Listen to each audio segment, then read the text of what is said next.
할렐루야. 아멘. 네. 오늘 예배 가운데서도 여러분에게 주님의 은혜가 풍성하게 넘치기를 간절히 소망합니다. 아멘. 네, 오늘은 제가 찬양 인도를 하지 않고 목사님께서 찬양 인도를 비롯한 예배 인도로 섬겨주셨습니다. 생각해보니 제가 주빌리 교회에 와서 처음으로 이렇게 찬양, 제가 앉아서 찬양을 들어본 것 같아요. 여러분들 너무 좋은 은혜 누리고 계셨군요. 감사합니다. 감사하며 여러분도 감사를 만끽하시기를 주님의 축복합니다. 네, 오늘은 올해 새롭게 시작하게 된 성경 공부 교재인 주빌리 성경 공부 교재의 2과인 기복신앙을 주제로 말씀을 나누게 되었습니다. 주빌리 교회 교분들께서는 기복신앙, 기복주의가 혹시 무엇인지 알고 계십니까? 제가 사전을 찾아보니까요, 기복주의는 이런 뜻을 가지고 있었습니다. 생각보다 작네요. 제가 읽어드릴게요. 기복주의, 복을 비는 것을 가장 중요하게 여기는 사고방식. 오늘 성경공부 2과의 제목이 기복신앙이니 기복신앙은 복을 비는 것을 가장 중요하게 여기는 신앙 양식으로 생각할 수 있겠습니다. 주빌리 교회 교우분들께서는 이 기복주의, 기복신앙이라는 이 말에 대해서, 이 단어에 대해서 어떻게 생각하십니까? 혹시 이 단어에 대해서 긍정적인 이미지를 가지고 계신 분이 계실까요? 아마 그러지는 않으리라고 생각이 듭니다. 왜냐하면 최근 몇 년간 한국교회 설교 강단에서 가장 많이 다뤄진 키워드가 바로 이 기복주의였고, 우리는 이 신앙 형태를 가져서는 안 된다고, 기피해야 된다고 이미 좀 많이 다뤄져 왔기 때문입니다. 여러분께서도 그러지 않으십니까?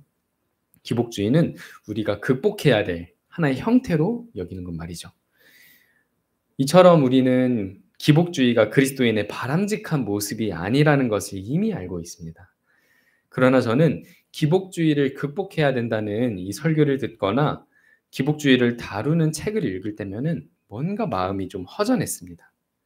왜냐하면 제가 생각하기에 기복주의가 그리스도인의 바람직한 모습이 아니라는 것을 이미 알고 있는 우리는 기복주의를 경계하고 탈피해야만 한다는 것을 알고 있는데, 그렇다면 이제 어떻게 신앙생활을 해야 되지?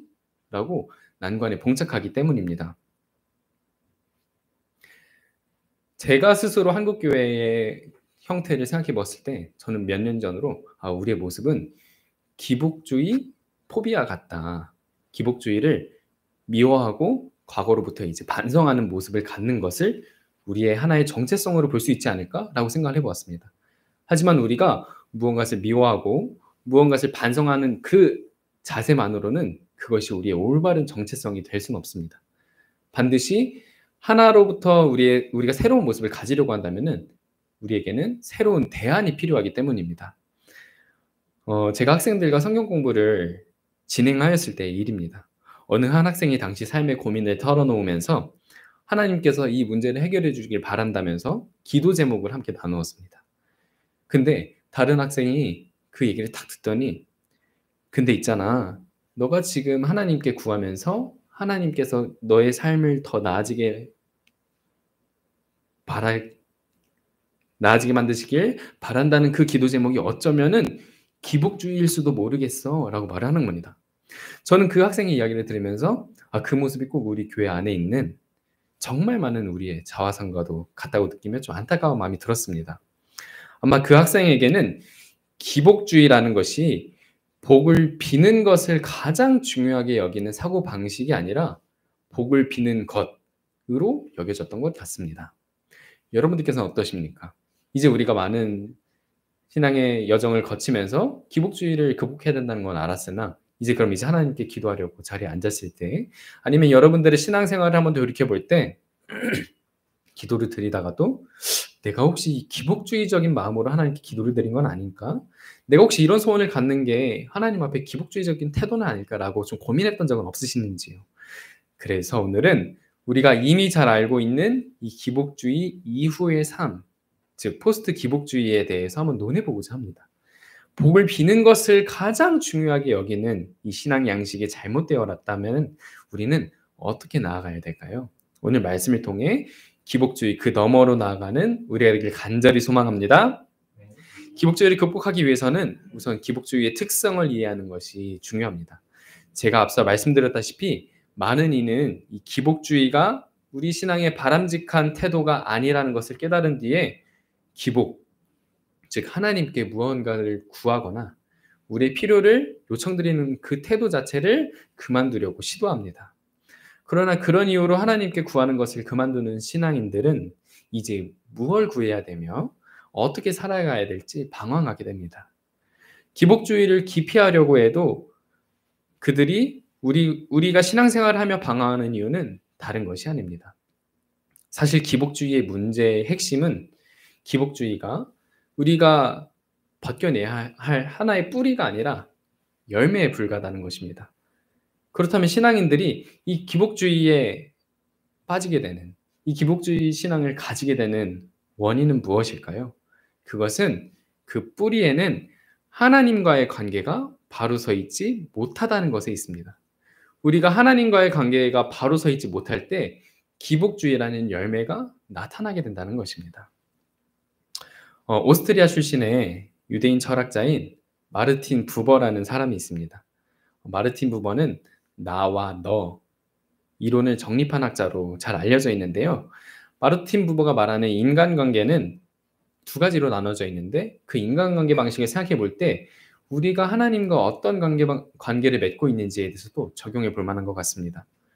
이 마르틴 부부는 인간과 세상을 두 가지 유형으로 나누어서 설명합니다. 첫 번째는 나, 너 유형입니다. 독일어를 한글로 번역해서 우리가 사용하는 언어인 만큼 좀 뭔가 부자연스러운 느낌이 있습니다.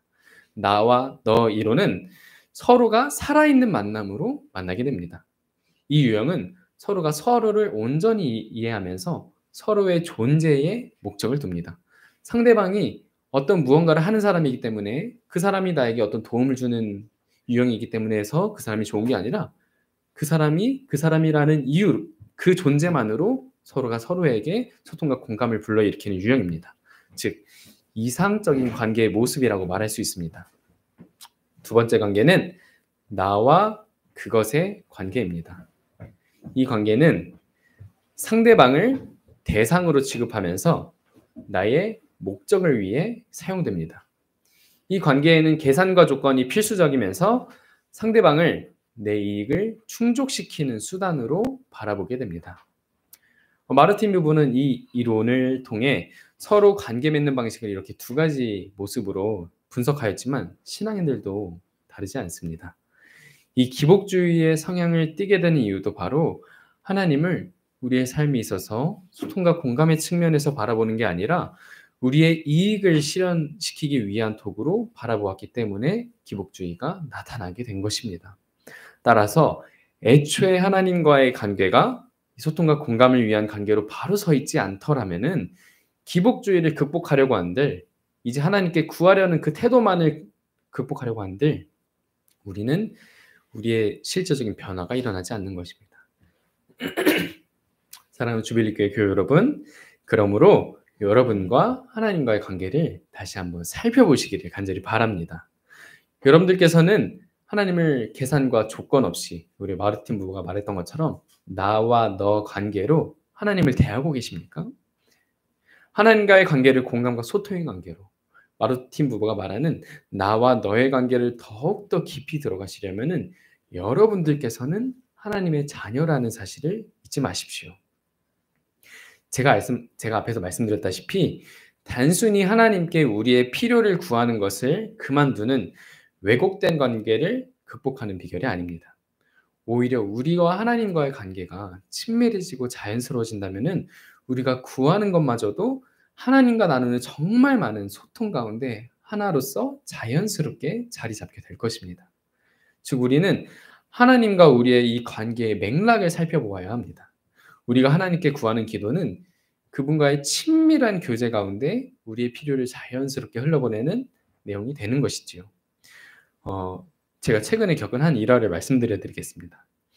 저는 3남매 중 장남인데 저희 집에는 늦둥이로 태어난 여동생이 있습니다. 여러분도 잘 아시다시피 지난번에도 교회를 방문했던 예슬이가 저희 집의 막내인데요. 예슬이는 지금 용인에 있는 학교에서 기숙생활을 하고 있습니다. 근데 최근에는 방학이다 보니까 방학을 맞이해서 학교에서 1주 동안 학교에서 이렇게 먹고 자며 좀 신앙 훈련을 받는 그런 시간을 가지곤 했습니다. 그래서 월요일부터 토요일 오전까지 학교에서 진행하는 이렇게 성경 공부 프로그램을 참석을 하고 토요일에는 다시 집으로 돌아오는 이 프로그램 참여를 했던 건데요. 몇 주 전 토요일에 어머니께서 제게 혹시 시간 괜찮으면은 예슬이를 같이 이렇게 데리러 가서 간 김에 같이 점심을 먹고 돌아오지 않겠냐고 말씀을 하시는 겁니다. 그래서 제가 뭐 그럼 그렇게 하죠 하고 어머니와 아버지와 제가 이렇게 차를 타고 동생을 데리러 가서 동생을 만나게 되었습니다. 근데 제가 정말 놀랐던 것은 동생을 학교에서 오랜만에 만나서 같이 식사를 나누고 식사를 마치고 집에 돌아오는 이 순간까지 동생이 말을 멈추질 않는 겁니다.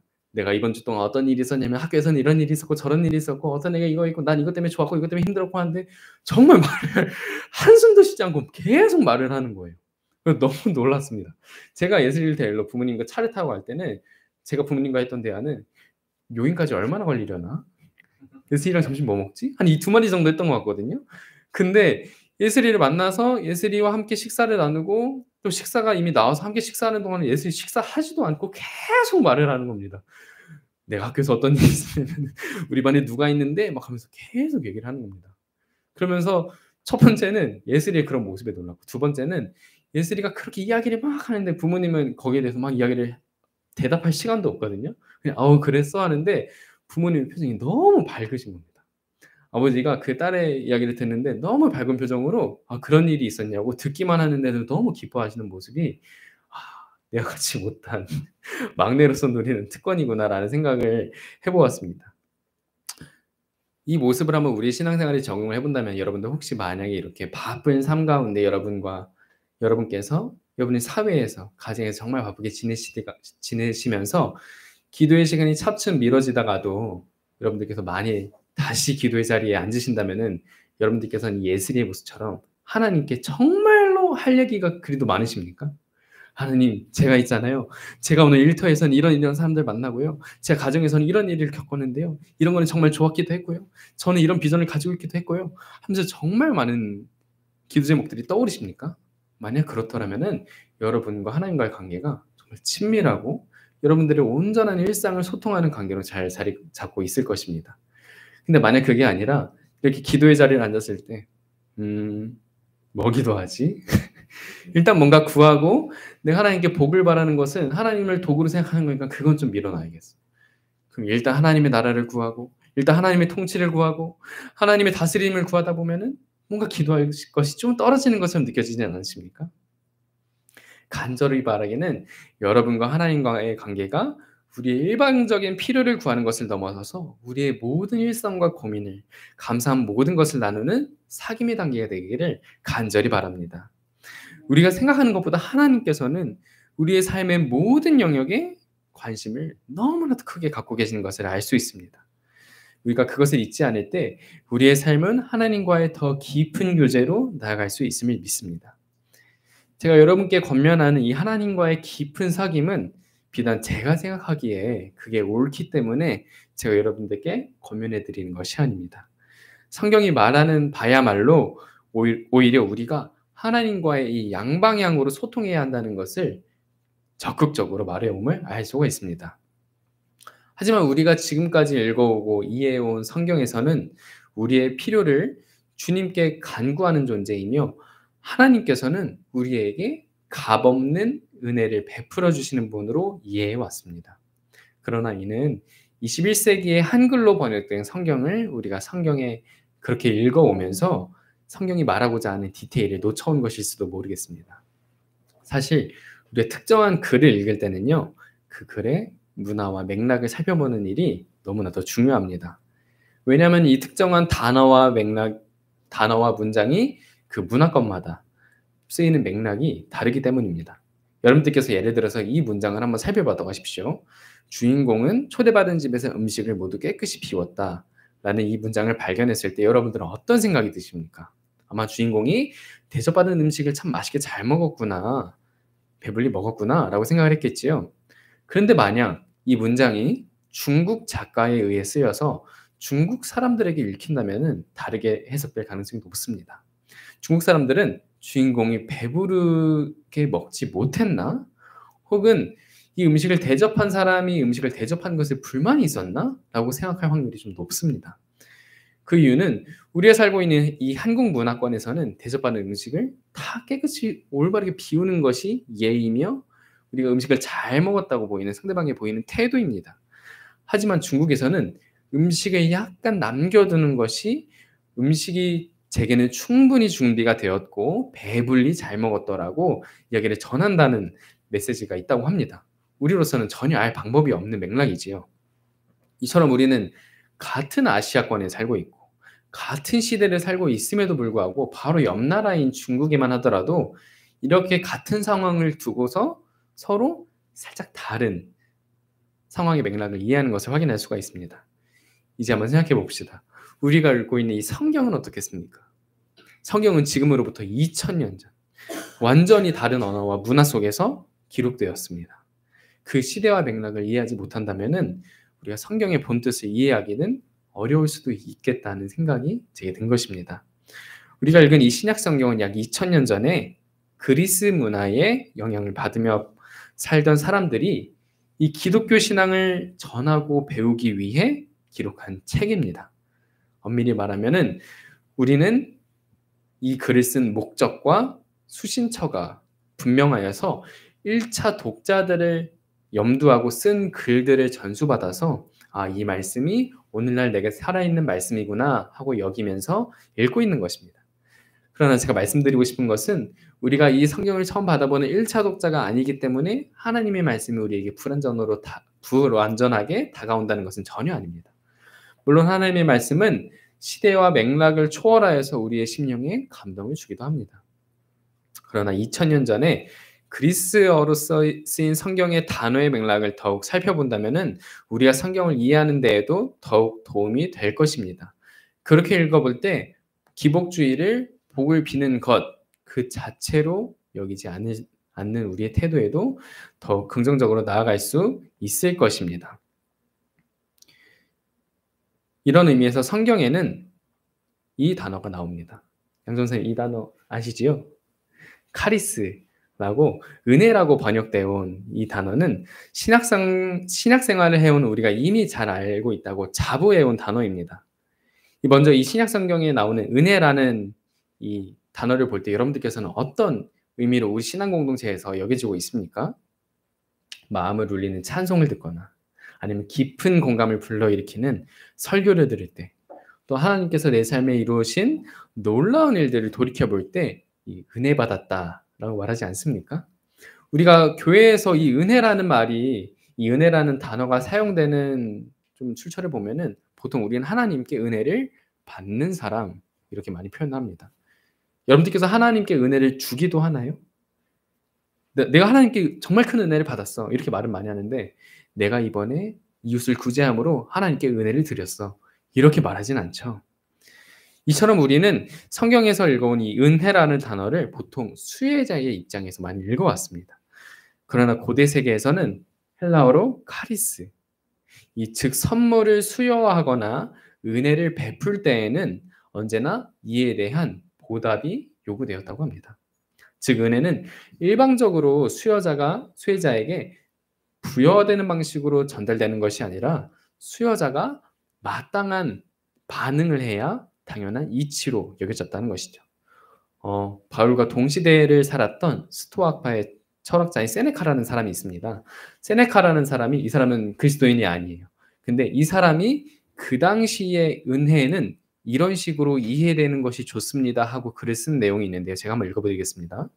공이 떨어졌다면 이는 필시 공을 던지는 자와 받는 자 중 한 명의 잘못이다. 이 게임은 던지는 사람과 받는 사람의 사이에서 공이 적절한 방식으로 오갈 때 비로소 잘 진행된다. 이 게임을 잘 수행하려면 상대의 키에 맞춰 공을 다르게 던져야 한다. 은혜를 베푸는 것도 이와 동일하다. 다시 말해 은혜를 베푸는 것이 수여자와 수혜자의 쌍방의 사회적 역할에 맞추어 조정되지 않는다면 은혜가 적절한 방식으로 수여자에게 의해 제공되지 않고 수혜자에게도 전달되지 않을 것이다.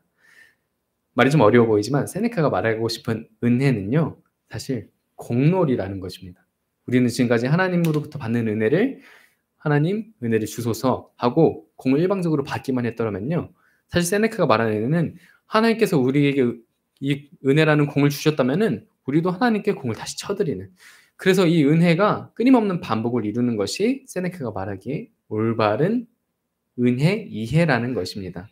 세네카가 은혜에 대해서 이렇게 설명을 하는 것은요. 그래도 나오듯이 은혜를 받기만 하고 받음으로써 공놀이가 끝나게 된 상태를 많이 보았기 때문이지요. 우리는 이처럼 하나님과의 은혜를 주고받는 입장에서 놓여져 있습니다. 이런 방식으로 생각해 본다면은 하나님께 우리가 복을 구하여서 받는 것도 다시 한번 생각해 볼 수 있을 것 같습니다. 고대 세계에서는 카리스, 즉 선물을 수여하거나 은혜를 베풀 때나 언제나 이에 대한 보답이 요구되어 있는 것을 다시 한번 확인하게 됩니다. 즉 카리스라는 이 은혜라는 단어 또한 우리가 하나님으로부터 일방적으로 받는 수혜자의 역할로 그치는 것이 아니라 은혜를 입은 자로서 이 은혜를 마땅히 반응해야 될 의무가 있다는 것입니다. 사랑하는 주빌리 교회 성도 여러분, 우리가 하나님과의 관계에서 하나님께 우리의 필요를 구하고 우리의 삶에 더욱더 나은 삶을 하나님께서 주시기를 바랄 때 가장 먼저 생각해야 될 것은, 그 뿌리에 있는 것은 제가 말씀드렸다시피 하나님과의 관계가 바로 서야 된다는 사실입니다. 우리가 하나님과의 관계가 바로 서서 하나님께서 주시는 은혜를 우리가 세상에 흘려보내고 우리가 은혜 받았습니다, 하나님 이 은혜에 감사드립니다 하고 기도하고 마치는 것이 아니라, 하나님 제가 너무나도 이 큰 은혜를 받았는데 어떻게 하면 하나님께 받은 이 은혜를 하나님께 돌려보낼 수가 있을까요? 제가 이 은혜를 어떻게 해야 세상으로 돌려보낼 때 하나님께서 기뻐하실까요? 라고 여기는 것이 우리가 하나님과의 관계로 나아가는 올바른 방법이라는 것입니다.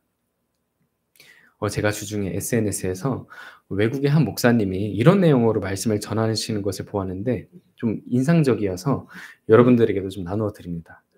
영상 클립의 제목은 Is this a divorce issue? 라는 제목이었습니다. 우리말로 번역하자면은 이게 이혼 사유야? 라는 내용이 될 것입니다. 제가 결혼한 상태라고 가정해 보겠습니다. 아내가 제게 여보 설거지 좀 해줄래? 나 오늘 좀 피곤하네. 오늘 자기가 나 대신 좀 설거지 좀 해줄 수 있어? 라고 했을 때 제가 만약 여보 내가 설거지 안 하면 나랑 이혼할 거야? 이게 우리 이혼 사유가 될까? 라고 말한다면 아내가 뭐라고 말하겠습니까? 무슨 말이야? 당연히 아니지. 라고 말하지 않겠습니까? 또 아내가 제게 여보 오늘 좀 너무 힘들고 나 지쳐서 그런데 빨래 좀 해줄래? 라고 했을 때 또 제가 내가 이거 안 하면 우리 이혼 사유가 될까? 라고 말해주면 아내가 뭐라고 하겠습니까? 뭐라고?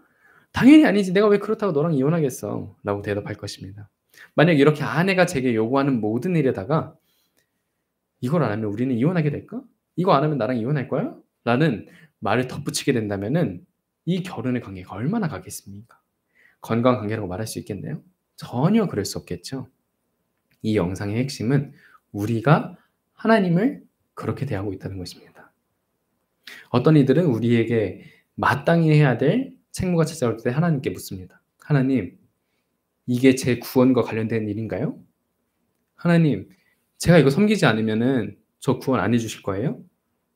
어떤 이들은 이렇게라도 말할 수 있겠죠. 하나님, 이게 주님의 공평과 정의를 구하는 일과 관련된 일인가요? 영혼 조언도 하는 일이요? 그것은 보수적인 교회에 맡겨주세요. 또 어떤 이들이 이렇게 말할 수도 있겠죠. 학생을 만나서 멘토를 하고 제가 그들의 영혼을 구하는 일에 힘을 쓰라고요?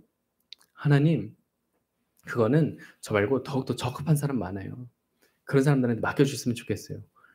우리는 하나님과의 관계를 생각해 볼 때 하나님께서는 우리에게 시키시고 싶은 일이, 우리와 함께 동역하고 싶은 일이 너무나도 많은 것을 알 수 있습니다.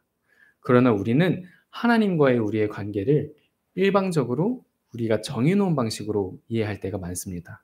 아까 말씀드렸다시피 하나님을 우리에게 복을 주시는 사람, 아니면 하나님은 영혼 전도에 관련이 있는 사람, 아니면은 하나님을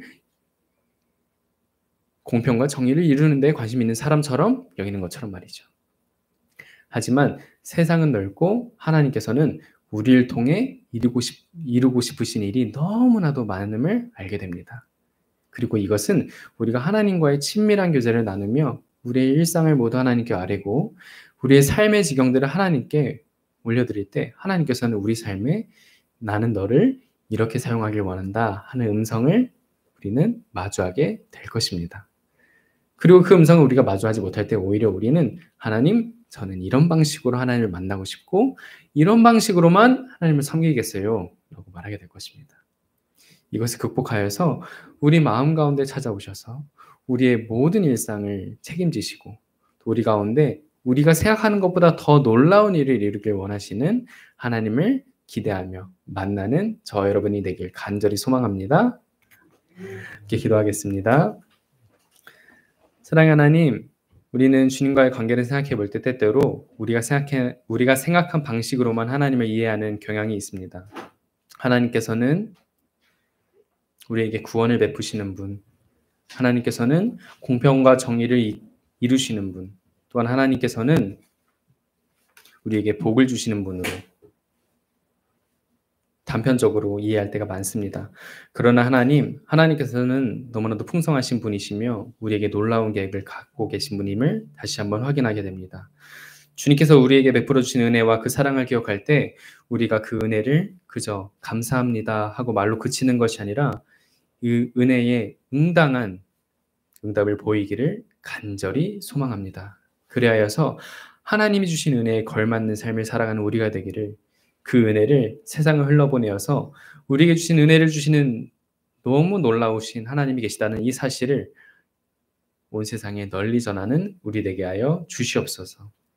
하나님과의 우리의 관계가 바로 설 때 우리는 기복주의를 극복할 것이며 하나님을 단정짓는 그 모든 것으로부터 자유할 수 있음을 믿습니다. 우리가 주님과 더욱더 깊은 친밀한 교제로 나아가는 우리에게 하여 주시옵소서. 언제나 우리와 함께 하시며 오늘도 살아계시는 예수 그리스도의 이름으로 기도드립니다. 아멘.